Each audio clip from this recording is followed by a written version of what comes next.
pantai yang elevasinya lebih 20 meter itu aman. Kecuali kalau ada di dalam teluk.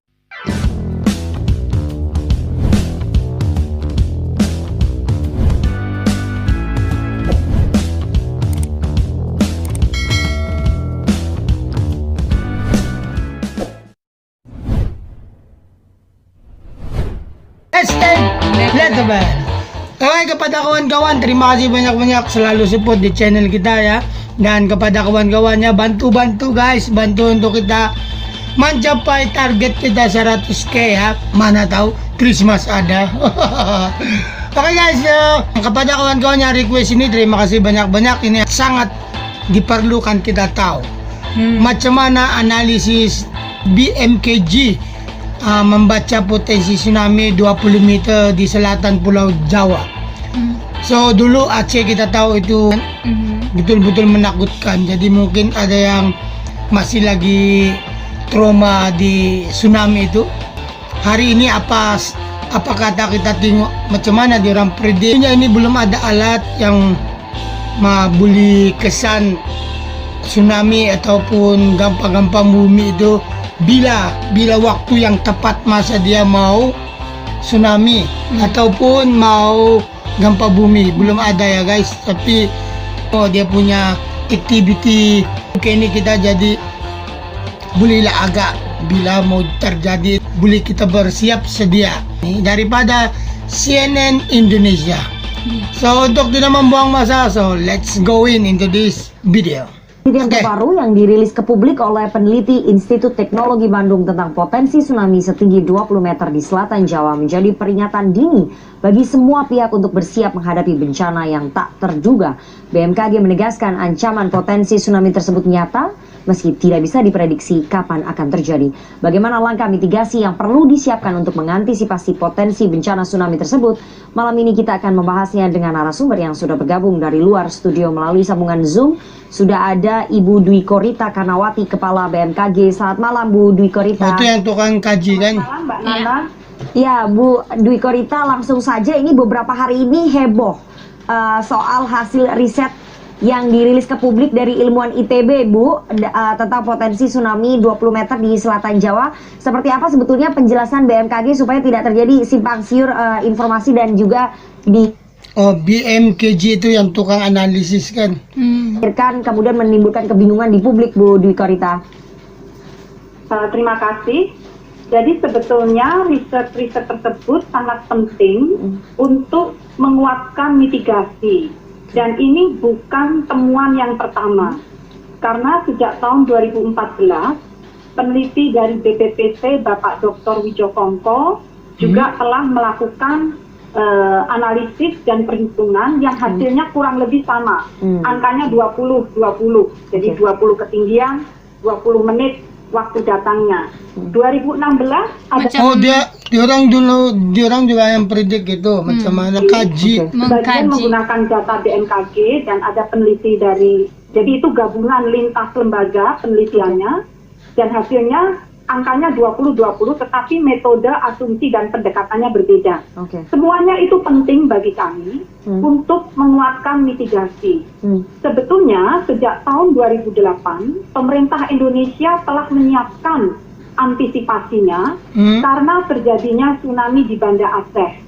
Mekanismenya kurang lebih sama dengan yang dianalisis oleh tim peneliti-peneliti tadi, yaitu gempa akibat kuncian dari megatrust, ada segmen satu atau beberapa segmen kuncinya terlepas mengakibatkan gempa dengan magnitudo 9 dan juga mengakibatkan tsunami.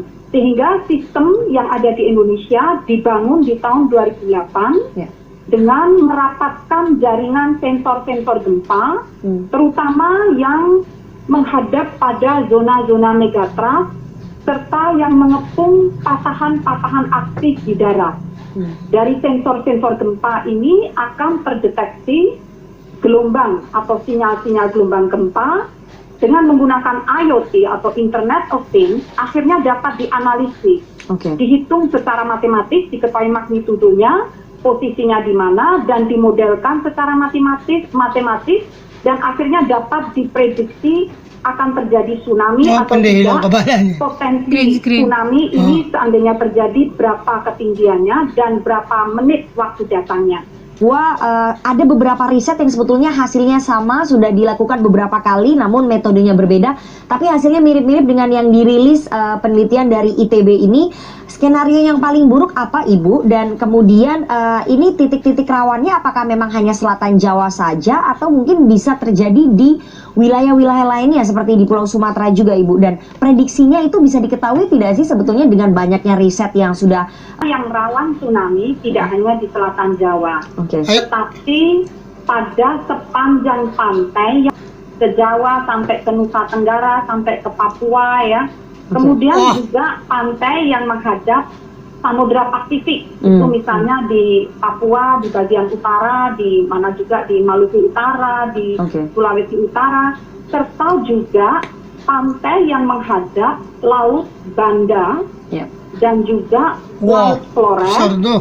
terutama lautan ataupun teluk-teluk yang di situ terdapat patahan di dasar lautnya. Oke. Jadi tidak hanya di selatan Jawa saja, namun pemerintah Indonesia sebetulnya telah menyiapkan mitigasinya, yaitu dengan sistem peringatan dini tadi. Jadi yang dekat-dekat laut itu kamu hati-hatilah, sebab ini predik sangat teliti. Memang dua company yang bergabung sudah Ya, analisis predik yang sama. sama. Oh, jadi hati-hatilah yang dekat-dekat di tempat-tempat mana yang Karena disebutkan. tadi Ya, Bukan berarti seluruh pantai di Banten atau di Jawa Timur itu akan tergulung oleh tsunami 20 meter. Bukan. Harus dimaknai bahwa pantai yang elevasinya lebih 20 meter Ya. itu aman. Kecuali kalau Aman? ada di dalam teluk. Oke. Karena kalau di dalam teluk itu ketinggian 20 meter bisa mengalami amplifikasi menjadi lebih dari 20 meter. Oke. Jadi wah, kalau yang ada lebih dari 20 yang meter ada tempat yang boleh lebih lagi. Kalau yang kalau yang di tempat-tempat rendah itu lebih lagi 20 meter. Itu adalah seperti yang di Palu. Ya, ya. Tsunami datang dalam waktu 2 sampai 3 menit. Itu terburu. Kalau 20 menit itu masih cukup waktu. Dengan peringatan dini 3 menit, 5 menit, masih ada sisa 15 menit untuk evakuasi sampai 17 menit. Tetapi yang terburuk itu adalah seperti yang terjadi di Palu, dalam waktu 2 menit itu Sampai tsunami sudah. datang. Ya. Dan sebelum 5 Ini menit 20 menit lambat juga lah, tapi Waktunya besar tidak oh. diprediksi ya, Bu? Dengan banyaknya hasil. Ya, dengan 20 menit itu biar macam mana pun 20 menit baru sampai itu bencana. Tapi 20 meter tinggi itu. Bahaya itu, memang banyak yang rusak. Jadi pada masa yang disebutkan mungkin kita perlu elakkanlah pergi pantai-pantai dulu. Kemudian juga bangunan-bangunan, misalnya kemungkinan terburuk itu gempanya 9 ya. Ya. Building code-nya kalau bangunan-bangunan kita harus mampu Infrastrukturnya ya. bertahan, Ya, ya. infrastrukturnya disiapkan. Jadi sebenarnya hasil riset itu bisa kita manfaatkan untuk menyiapkan Ya. demikian. Oke, Bu Dwi Korita, dengan adanya beberapa riset bahkan yang terbaru yang dirilis oleh para ilmuwan dari ITB ini, apakah kemudian BMKG juga sudah terus-menerus memberikan early warning system kepada pemerintah setempat yang Early daerah-daerah warning, yang ya? kemudian rawan begitu, Ibu? Karena itu sebetulnya yang paling penting kalau BMKG Ya, sudah betul memberikan early warning system, tapi responnya berbeda ataupun tidak cepat dan tanggap di respon oleh pemerintah setempat, itu yang kemudian akan Jangan ambil ringan ini berita, memang ini serius punya. Setiap menit bahkan setiap detik dengan Internet of Things, Oke. BMKG memonitor kejadian gempa dan seketika secara otomatis menghitung kemungkinan terjadinya tsunami dan secara otomatis disebarluaskan ke BNPB, pemerintah daerah, TNI dan Polri. Nah, persoalannya adalah bagaimana menyiapkan agar di pemerintah daerah itu ada yang jaga 24 jam. Oke. Siap menerima peringatan dini. Nah, ini masih jadi PR bersama. Jadi meyakinkan ada 24 jam petugas yang menjaga, mengedukasi masyarakat Ya. agar setiap mereka berada di pantai itu juga harus sudah paham apabila merasakan goyangan, jadi goyangan Maksud gempa bumi lah. Gempa sampai 20 hitungan, harus segera mencari tempat yang lebih tinggi yang di atas 20 meter. Kalau selalu Karena apa? gerak-gerak sudah berdekat-dekat sudah gempa bumi itu, maksudnya mau tsunami sudah lah. Sebelum 5 menit. Kalau hasil riset itu 20 menit kan, itu betul karena asumsi dan metodenya memang betul seperti itu. Tetapi kalau kejadiannya seperti di Palu, itu sudah beda dengan yang diteliti tadi. Itu 2 menit, 3 menit sudah terjadi. Kalau nunggu peringatan dini baru datang menit keempat, menit kelima, jadi keduluan.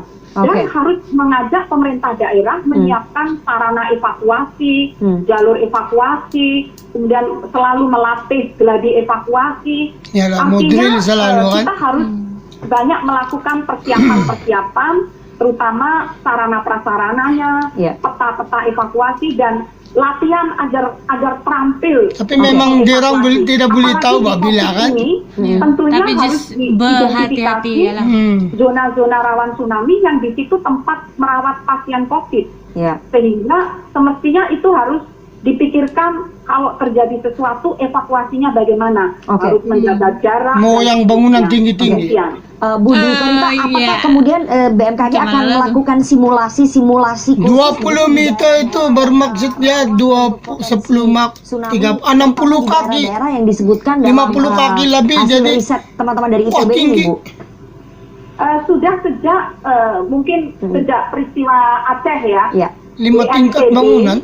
Bersama-sama, 4 tingkat begitu. jadi terutama ujung tombaknya garda terdepan BNPB, kemudian bersama-sama dengan BMKG, kemudian juga dengan LSM dan berbagai pihak, LIPI, perguruan tinggi, itu secara rutin melakukan sosialisasi dan Tapi yang tinggal di gunung-gunung, ada saudara kita yang tinggal di tanah-tanah tinggi macam gunung-gunung itu selamat lah kan. daerah itu Jadi bagus stay yang berdekatan gunung-gunung lah. Jadi Dan ini juga sudah lah. dilakukan, tetapi Mana tahu harus dia beli terus digencarkan Tidak. karena masih belum cukup menurut kami.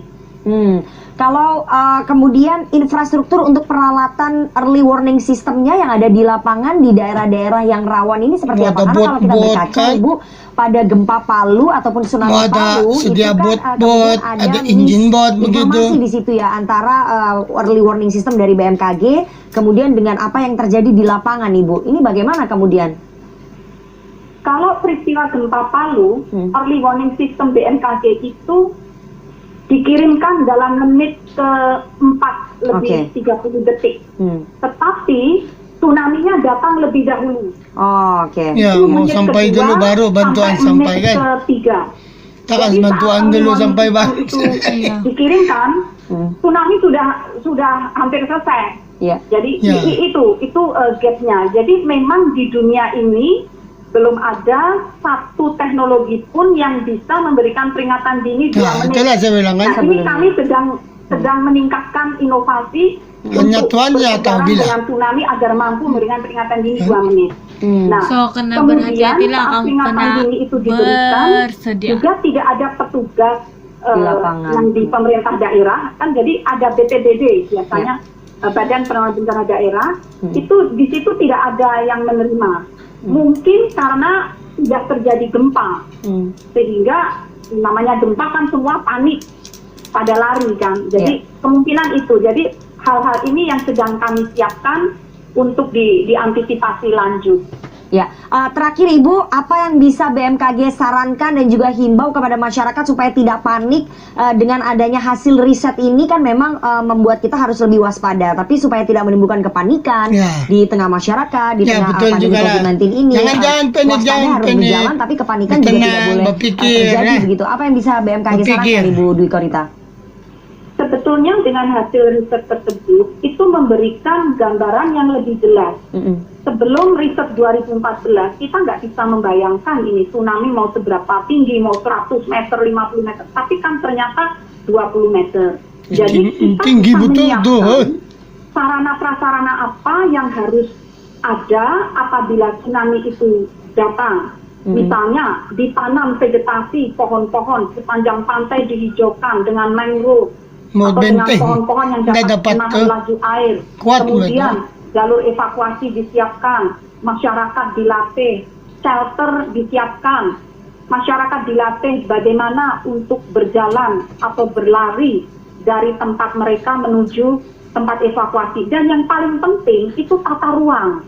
Kalau tata ruang itu kita biarkan berkembang, mepet semuanya ke pinggir pantai, ini kan membahayakan yang tinggal. Jadi sebaiknya diatur ada zona sempadan pantai dalam jarak misalnya 200 atau 500 meter, baru bisa ada pemukiman, atau di atas, di sebelumnya ada taman atau tempat-tempat yang hijau, baru rumah-rumah. Demikian. Oke, terima kasih Ibu. Kita sudah dapat poinnya bahwa ini menjadi peringatan dan juga meningkatkan kewaspadaan dari seluruh pihak, kesiapan juga baik dari pemerintah pusat, dari kemudian pemerintah daerah dan juga masyarakat supaya bisa memahami ataupun mempersiapkan diri atas bencana yang kita tidak tahu kapan akan datangnya, tapi kepanikan tidak boleh terjadi di masyarakat, begitu ya Ibu. Terima kasih sekali Kepala BMKG Ibu Dwi Korita Kanawati atas waktunya.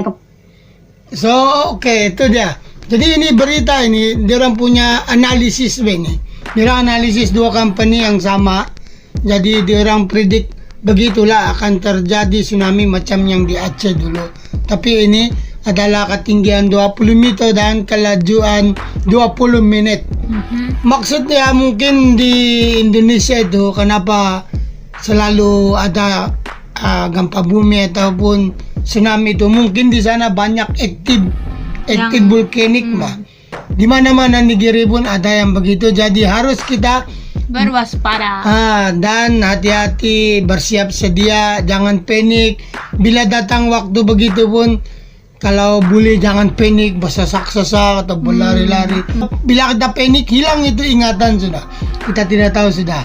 Jadi siap sedia, simpan mana yang barang penting, senang kita ambil begitu. Untuk kita dari awal kita berpikir di mana kita menuju kalau bencana itu sampai, di mana kita mau pergi. Dan bagus juga kita selalu update di berita-berita supaya kita tahu.